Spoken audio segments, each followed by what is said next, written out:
अस्सलाम वालेकुम 7th class, कैसे हैं जी सब लोग। Welcome to East school system. Books खोल लें बेटा अपनी आप सब लोग। ओके, आज हम करेंगे अपनी एक्सरसाइज 1.5 जी। ये हमारी फुल यूनिट की समरी है। इसमें हमने जो हमारा फर्स्ट टॉपिक था एक्सप्रेसिंग अ सेट, ये हम पढ़ चुके हैं। इसमें कितनी फॉर्म्स थी ये भी हम पढ़ चुके हैं। इसके बाद सेकंड हमने पढ़ा था ऑपरेशन ऑन सेट्स, इसमें हमने 3 ऑपरेशंस पढ़े थे। थर्ड हमने पढ़ा था disjoint, overlapping and complements of set. और कल हम लोगों ने पढ़ा था properties of set, commutative property and associative property. इसके बाद आज का जो हमारा टॉपिक है वो है वेन डायग्राम जी। ओके स्टूडेंट्स, वेन डायग्राम किसने इंट्रोड्यूस किया ये आपको पता होना चाहिए। तो एक लॉजिशियन थे, फिलोसफर, उनका नाम था जॉन वेन। ये जो पिक्चर आपको नज़र आ रही है ये कौन है? ये जॉन वेन है। इन्होंने क्या किया कि एक वेन डायग्राम को जब वो इंट्रोड्यूस किया, इनकी डेट ऑफ बर्थ थी 1834 और डेट ऑफ डेथ थी 1923। बट इनसे उस तरह से यूज़ नहीं हो सका। वेन डायग्राम को इन्होंने स्टार्ट किया लेकिन ये ज़्यादा यूज़ नहीं कर सके। इसके बाद एक और लॉजिशियन आए जिनका नाम था लेविस।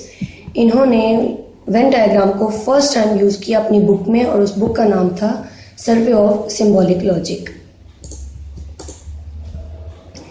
ओके, स्टार्ट करते हैं। ये जो रेक्टेंगुलर शेप आपको नज़र आ रही है बेटा, ये होता है यूनिवर्सल सेट। और इसके अंदर ये जो सर्कुलर शेप है ये आपके सेट्स हैं, सेट ए, सेट बी, इसी तरह आपके डिफरेंट सेट्स जो हैं ये सर्कल शेप को डिनोट कर रहे हैं। और ये जो रेक्टेंगुलर शेप है ये रिप्रेजेंट कर रही है यूनिवर्सल सेट को।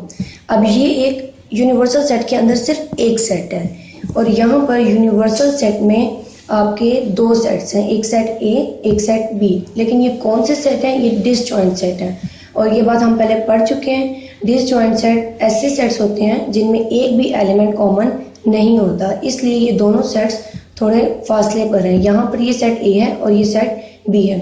इसके बाद यहाँ पर आप देखें ये यूनिवर्सल सेट है और ये कौन सा सेट है? इसके अंदर जो सेट्स हैं ये है ओवरलैपिंग सेट। ये सेट ए है और ये सेट बी है, ये ओवरलैपिंग सेट है। और ओवरलैपिंग सेट में हमने पढ़ा है कि अगर एक भी एलिमेंट कॉमन हो जाए तो वो सेट का जो पेयर होता है उसे हम क्या कहते हैं कि ओवरलैपिंग सेट है। इसीलिए ये आप फासले पर नहीं है, ये इसके साथ कंबाइन हुआ है। ये क्यों कंबाइन हुआ है? यहाँ से ये वाला सेट और यहाँ से बी सेट ये आपस में कंबाइन है, यानी कि इनके जो कॉमन एलिमेंट्स हैं वो हम इस स्पेस में लिखेंगे। अब स्टार्ट करते हैं। वेन डायग्राम्स को यूनियन के अकॉर्डिंग हम पढ़ेंगे। अब अगर आपके पास 2 सेट्स हों, set A and set B, आपने उनका लेना है यूनियन। और उसको हम किस तरह से रिप्रेजेंट करेंगे? ये आपके पास रेक्टेंगुलर शेप है, इसके अंदर ही आपने एक सेट लेना है बी, उसके अंदर ही आपने लेना है सेट ए। ये हमने क्यों इसके अंदर लिया? क्योंकि जब हम ए यूनियन बी लेते हैं तो इन दोनों के एलिमेंट्स को हम इकट्ठा कर देते हैं और जब इकट्ठा करते हैं तो एक ही सेट में इनका आंसर भी लिखते हैं। इसीलिए हमने इन दोनों को एक ही सेट के अंदर लिख दिया है।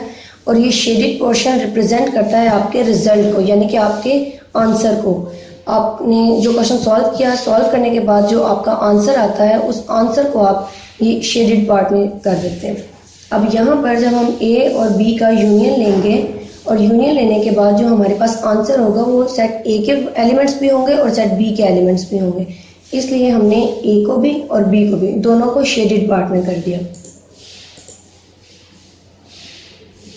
इसके बाद आपके पास है B is a subset of A, यानी कि अगर बी के सारे एलिमेंट्स ए में होंगे तो फिर हम इसको कैसे सॉल्व करेंगे? इसी तरह आपने लेना है यूनिवर्सल सेट लिया आपने, इसके अंदर आप पहले ए का लेंगे उसके बाद बी का सेट लेंगे। जो पहले हमने पढ़ा था वो है A is a subset of B और अब जो हम पढ़ रहे हैं वो है B is a subset of A. इसलिए सबसे पहले हम ए लेंगे उसके बाद हम बी लेंगे और जब इन दोनों का यूनियन लेंगे तो आंसर में ए के भी एलिमेंट्स होंगे और बी के भी एलिमेंट्स होंगे। इसलिए शेडेड पार्ट में बी भी होगा और ए भी होगा। इसके बाद है जी overlapping sets. A and B are overlapping set. अब हमने बताना है कि ए एंड बी जो दोनों सेट्स हैं वो ओवरलैपिंग है और वो अब यहाँ पर ये जो शेडेड पार्ट है हमने ये बताना है कि ये शेडेड क्यों है। Okay, overlapping means common elements. अब यहाँ पर देखा जाए तो ए के और बी के कुछ एलिमेंट्स कॉमन होंगे, वो हमने इस जगह पर लिख देने हैं। और यहाँ पर ये रिजल्ट हमने शो कर दिया, यानी कि यहाँ पर हमने ये शेडेड पार्ट किया हुआ है। इसका मतलब है कि यहाँ पर कुछ एलिमेंट्स कॉमन है। अब यहाँ पर जो बाकी का हिस्सा है ए का और ये बाकी का बी का जो हिस्सा है, ये हमने शेड क्यों किया? क्योंकि यहाँ पर यूनियन की बात हो रही है। यूनियन में दोनों सेट्स को आप शेडेड पार्ट में रिप्रेजेंट करते हैं। ओके, इसके बाद है A and B are disjoint set. अब हमने डिसजॉइंट सेट्स की बात कर रहे हैं, तो अब हम पहले भी पढ़ चुके हैं कि डिसजॉइंट सेट्स ऐसे सेट्स होते हैं जिसमें कोई भी एलिमेंट कॉमन नहीं होता, इसलिए हमने इनको जस्ट शेडेड पार्ट में चेंज किया, क्योंकि यहाँ पर यूनियन की बात हो रही है, यहाँ पर कोई कॉमन एलिमेंट नहीं है, इसलिए ये अलग अलग है। इसके बाद हम बात करते हैं इंटरसेक्शन ऑफ सेट्स की। इंटरसेक्शन में आपने सिर्फ एक चीज़ को शेड करना होता है, एक सेट को आपने शेडेड पार्ट में सॉल्व करना होता है। अब यहाँ पर बात है A is subset of B, यानी कि क्या ए के सारे एलिमेंट्स बी में हैं, और अगर ए के सारे एलिमेंट्स बी में होंगे तो फिर हम सिर्फ ए पार्ट को शेडेड करेंगे, यानी कि सेट ए को शेड करेंगे। क्यों? क्योंकि सेट ए के सारे एलिमेंट्स बी में मौजूद हैं। आपने सबको इसी तरह से रिप्रेजेंट करना है। पहले आपने यूनिवर्सल सेट एक बनाना है, यानी कि ये जो रेक्टेंगुलर शेप आपको नजर आ रही है, ये इसके अंदर आपने अपने सेट्स बनाने हैं और आपने अपने रिजल्ट को शो करने के लिए उसको शेड कर देना है। यहाँ पर B is a subset of A। अब यहाँ पर B A का सबसेट है, इसलिए हम यूनिवर्सल सेट के अंदर B को पहले लिखेंगे और A को ये B को हमने उसके अंदर लिख दिया, और अब हमने शेड किसको किया? B को। क्यों? क्योंकि B A का सबसेट है, इसलिए हमने यहाँ पर B को शेड कर दिया। इसके बाद आपके पास है A and B are overlapping set. अब हमने बताना है कि A एंड B जो है वो ओवरलैपिंग सेट है, तो हमने इसी तरह सबसे पहले यूनिवर्सल सेट बनाया। यूनिवर्सल सेट के लिए उसके बाद आपने दोनों सेट्स लिए, एक सेट ए एक सेट बी। यूनियन में हमने ये जो पार्ट आपको नजर आ रहा है एम्प्टी जगह, ये जो भी है, और इसके बाद ये भी यूनियन में हमने इसको भी शेड किया था, लेकिन ये इंटरसेक्शन की बात हो रही है तो इसलिए हम इस पार्ट को शेड नहीं करेंगे, हम सिर्फ इस पार्ट को शेड करेंगे, क्योंकि ये हमारे आंसर को शो कर रहा है। इसके बाद आ जाता है A and B are disjoint set. Disjoint, no common elements, इसलिए इसमें कोई भी कॉमन एलिमेंट नहीं है और ये अलग अलग होंगे और इनमें कोई शेडेड पार्ट नहीं होगा। इसके बाद बात आ जाती है डिफरेंस ऑफ सेट की। तो सबसे पहले A is a subset of B. अगर हम ए में से बी को माइनस कर दें तो आंसर हमारे पास बनता है एम्प्टी सेट, इसलिए हम इसमें कोई भी पार्ट शेड नहीं करेंगे, क्योंकि हमारे पास सेट बनता है एम्प्टी। हम यूनिवर्सल सेट बनाएंगे, हमारे पास एक बी का सेट है, उसके बाद हमारे पास एक ए का सेट है। ए के सारे एलिमेंट्स में से हमने बी को माइनस कर दिया तो हमारे पास बचा एम्प्टी सेट, इसलिए हमने इसको शेड नहीं किया।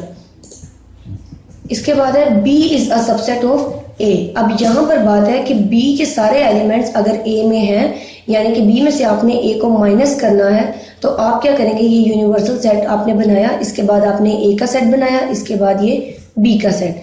बी में से आपने ए को माइनस करना था, इसलिए आप बी को शेड नहीं करेंगे, सिर्फ ए को शेड करेंगे। इसके बाद है A and B are overlapping set. Overlapping है, इनमें कुछ ना कुछ कॉमन है। अब यहाँ पर बात है ये डिफरेंस की बात हो रही है, तो डिफरेंस में आपने ये याद रखना है, जैसे इंटरसेक्शन में हमने दोनों सेट्स में से किसी एक को शेड करना होता है जो हमारे आंसर को शो कर रहा होता है, इसी तरह डिफरेंस में भी हमने दोनों सेट्स में से किसी एक पार्ट को शेड करना होता है।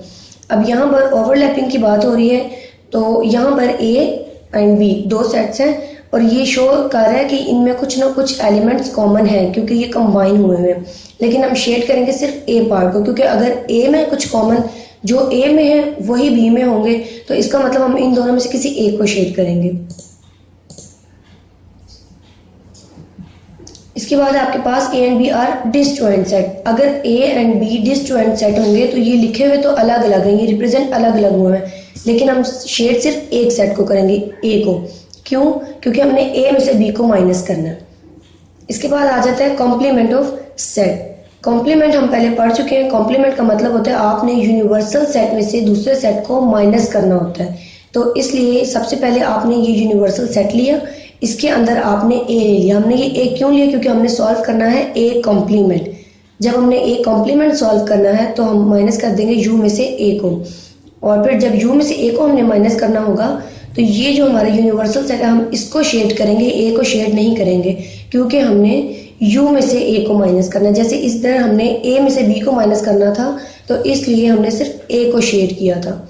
इसी तरह जब यहाँ पर हमने यूनिवर्सल में से सेट ए को माइनस करना है, हम सिर्फ यूनिवर्सल को शेड करेंगे। इसी तरह यहाँ पर अब हमने सॉल्व क्या करना है, बी कॉम्प्लीमेंट, और जब हमने बी कॉम्प्लीमेंट सॉल्व करना है मतलब यू माइनस बी, और यू में से बी को माइनस करना है तो मतलब यूनिवर्सल सेट को आप शेड करेंगे और बी को आप शेड नहीं करेंगे। ओके स्टूडेंट्स, तो ये था हमारा फुल यूनिट। सबसे पहले हमने इस यूनिट में क्या पढ़ा था, एक्सप्रेसिंग अ सेट। एक्सप्रेस करने के लिए सेट की कितनी फॉर्म्स थी हमारे पास, 3 फॉर्म्स थे, good descriptive form, tabular form, set builder form. इसके बाद हमने क्या पढ़ा, ऑपरेशन ऑन सेट। कौन कौन से ऑपरेशन हमने पढ़े थे, यूनियन, इंटरसेक्शन, डिफरेंस। इसके बाद जो हमारा थर्ड टॉपिक था वो क्या था, डिसजॉइंट, ओवरलैपिंग एंड कॉम्प्लीमेंट। जो फोर्थ हमने टॉपिक पढ़ा था वो कौन सा था, प्रॉपर्टीज ऑफ सेट। हमने 2 तरह की प्रॉपर्टीज पढ़ी, कम्यूटेटिव प्रॉपर्टी, एसोसिएटिव प्रॉपर्टी। इसके बाद आज का जो हमने टॉपिक पढ़ा है वो क्या है, वेन डायग्राम।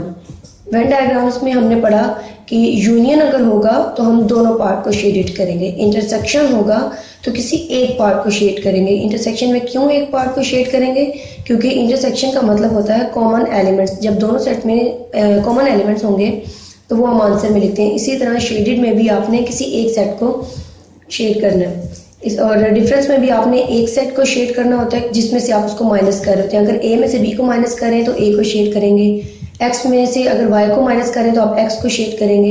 इसी तरह अगर आपने कॉम्प्लीमेंट में से कॉम्प्लीमेंट सॉल्व करना है तो कॉम्प्लीमेंट मीन्स यूनिवर्सल में से किसी दूसरे सेट को आपने माइनस करना होता है, तो आप यू को शेड करोगे। ओके स्टूडेंट्स, अल्लाह हाफिज़, थैंक यू।